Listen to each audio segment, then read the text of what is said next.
Hello and welcome. I'm Carrie Chapman Catt, National Suffrage leader who helped forge the passage of the 19th Amendment to the Constitution, giving women the right to vote. Well, not giving. The blood, sweat, and tears of thousands of women earned it. You know, remembering one election day when I was 13 and growing up in Charles City, Iowa, I noted Father dressed in his finest, readying to go vote. I asked him, why isn't Mother going? He told me voting is men's business and far too serious for women's concern. I never forgot that rank injustice to my mother.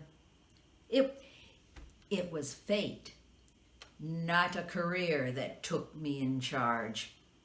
I verily believe I was born a suffragist.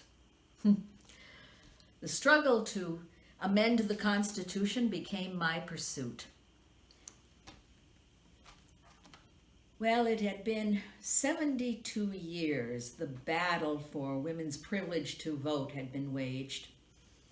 In June 1919, Congress voted to submit the amendment, but before it could be adopted, it had to be ratified by 36 states. Oh, we worked tirelessly, state by state. We got to 35. Just needed one more. And God bless Tennessee and Representative Harry T. Burns, who cast the deciding vote on August 18th, 1920, and tipped the scales our way. Oh, I still chuckle when I think of Mr. Burns' mother telling him, "Don't forget to be a good boy and help Mrs. Catt put the rat in ratification." Well, on August 26th, 1920, the 19th Amendment was certified and passed into law. And do you know, it would take over 60 years later for the rest of the states to ratify it, Mississippi being the last in 1984. Regretfully, and to my subsequent dismay, despite the amendment prohibiting discrimination against any citizen based on gender, and despite the contributions decades long from our black and brown sisters in the fight, there were still restrictions. It would take the Voting Right Act of 1965 to right that injustice. Still, the vote was won. I invite you to help us commemorate the 100th anniversary of the 19th Amendment's adoption into law, and listen to a speech I gave to the National Women's Suffrage Association. It became known as the "Be Joyful Today, We've Won." We comprehended the truth of Victor Hugo's sage epigram, "There is one thing more powerful than kings and armies, the idea whose time has come to move."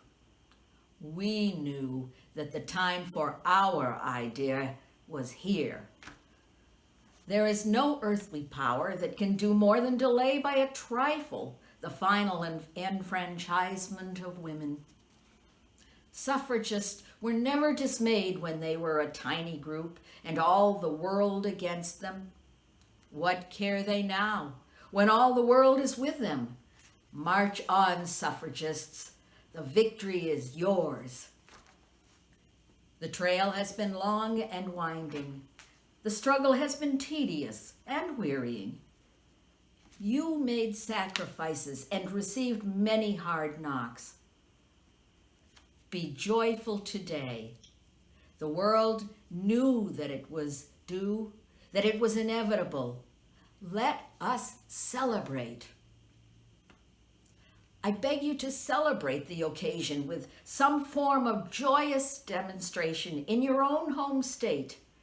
Let 2 ratification days, one a national and one a state day, make an ending of the denial of political freedom to women.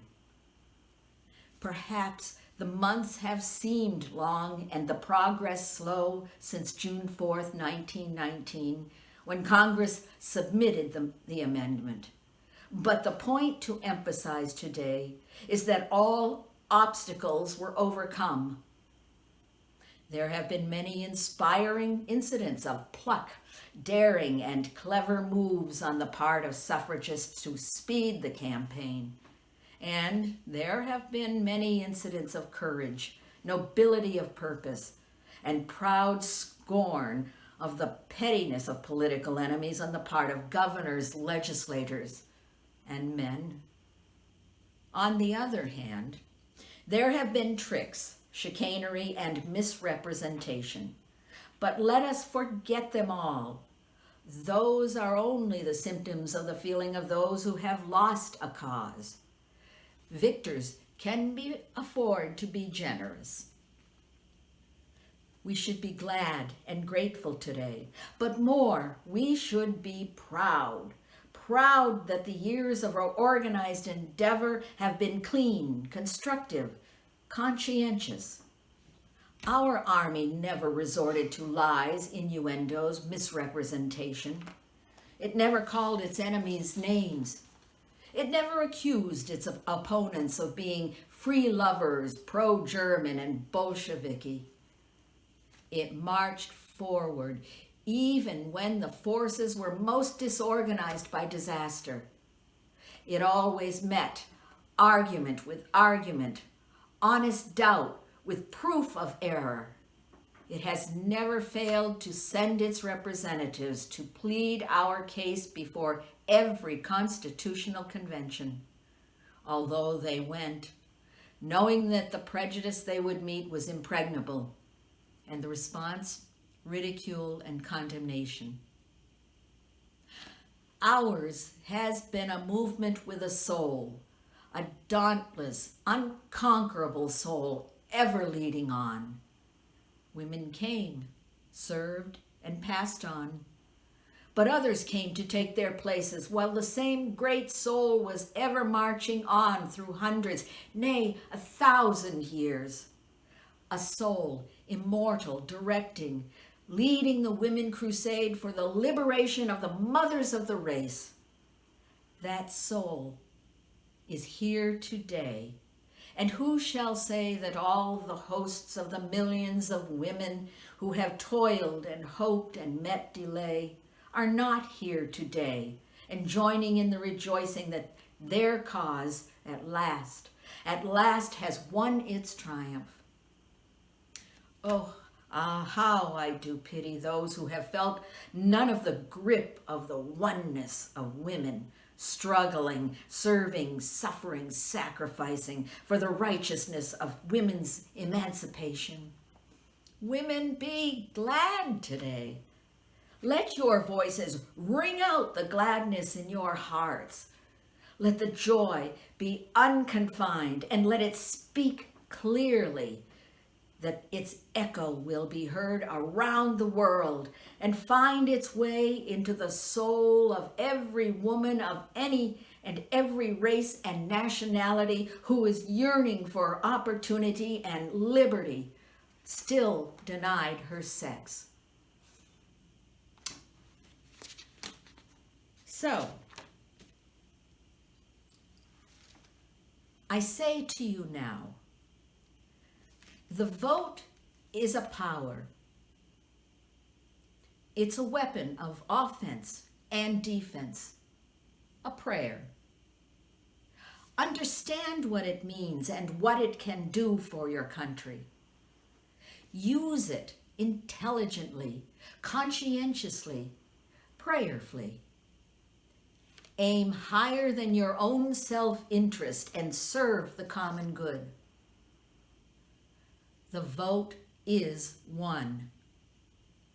But human affairs with their eternal change move on without pause. Progress is calling you to make no pause. So act. Vote.